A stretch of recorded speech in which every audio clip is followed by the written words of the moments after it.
Now, the other amazing thing that happened yesterday is the Mitch McConnell clip we looked at earlier, where Mitch McConnell said January 6th was a violent insurrection. It was a response to House Minority Leader, Republican Kevin McCarthy, being asked about January 6th and saying that there was legitimate political discourse there. I want to make sure you understand sort of the parallel of what's going on here. Rachel Scott, who is the congressional correspondent for ABC News, asked Kevin McCarthy about whether there was legitimate political discourse on January 6th. And McCarthy seemed to be saying that there was. Okay, so here's the original clip. Here's the original clip from yesterday morning.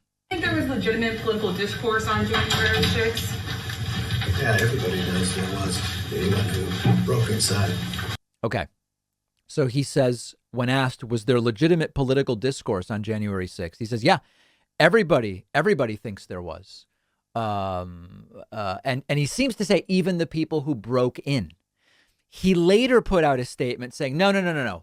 The people who broke in were not engaging in legitimate political discourse. That is what then led Mitch McConnell to be asked. This is what Kevin McCarthy said. What do you think? And McConnell said it was a violent insurrection. Then this goes nuclear and it goes beyond parody. Later in the day, Rachel Scott goes back to Kevin McCarthy to try to ask again, did you really mean that the rioters were engaging in legitimate political discourse on January 6th? And McCarthy literally runs away. When we say Rachel Scott caught up with him, we're not using the term metaphorically. She literally ran and caught up with him. So I'm going to play this. I understand if you're just listening today, the visual element is a big piece of it. But McCarthy comes around the corner. This guy hasn't run this fast since he had to run away from the rioters on January 6th. Comes around the corner at a gallop. And then Rachel Scott tries to talk to him and he just says, it's not good to answer questions in hallways. You guys understand this. Hallways acoustically are terrible for answering questions. You really want to be answering questions in the bathroom. That's where questions should be asked and answered. Look at this. You know what? Make an appointment in the office. Come on. It's not good. It's not good to do it. Look at this guy. He just takes that corner. If this were a motorcycle race, he probably would have lost traction coming around that corner. It's not good to answer questions in the hallway. And telling Rachel Scott to make an appointment, she did. And so far, she attempted to make an appointment. And so far, it has not been granted. McCarthy is the prototypical epitome of the politician with no redeeming qualities whatsoever. On policy, he's a disaster. On optics and his relationship with the media, he's a disaster. On having any kind of actual sort of like guiding principles as an individual, ethical principles, moral principles, completely and totally vapid. And just the epitome of the gross DC politician. And here turning the corner and running away, a very bad day for Kevin McCarthy, starting by saying the rioters were engaging in legitimate political discourse, then everything going haywire. McConnell turning around and saying legitimate political discourse. It was an insurrection, guys. That's what it was. Just not going super well for Kevin McCarthy. And what you have to understand is that this is not really a departure from how most of these people operate.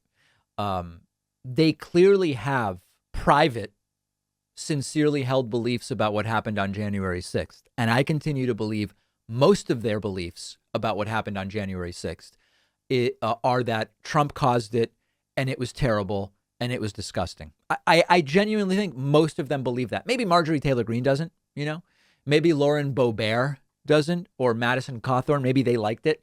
But most of these Republicans know Trump incited it, and it was objectively a disaster for the Republican Party. Even a lot of the media people know it. Hannity, we know from the texts, Sean Hannity knew it was a disaster, but publicly he had to put a different spin on it. But publicly, they continue, some to struggle, some not to seem to struggle, and just say it was all fine and it was peaceful and all this different stuff. And for as long as they continue that, it reinforces this idea that they have no actual concern with anything other than self-preservation for their own seats and self-preservation for the Republican Party. That's all they care about at the end of the day. If you're listening today and you didn't see the clips I played, including Kevin McCarthy running away, we'll have them on our Instagram. You can find us at David Pakman Show on Instagram. See the clips. Let me know what you think. Science has shown us that lowering your body temperature at night helps you sleep. I can't sleep in a hot room. That's why I love our sponsor, Chili Sleep, which makes customizable, climate-controlled sleep solutions to sleep better. Their flagship products are the Uller sleep system and the Cube sleep system, which is what I have. Both are hydro-powered, temperature-controlled luxury mattress pads. You can make them as cold as 55 degrees Fahrenheit. If you wanted, you could go as hot as 115 degrees.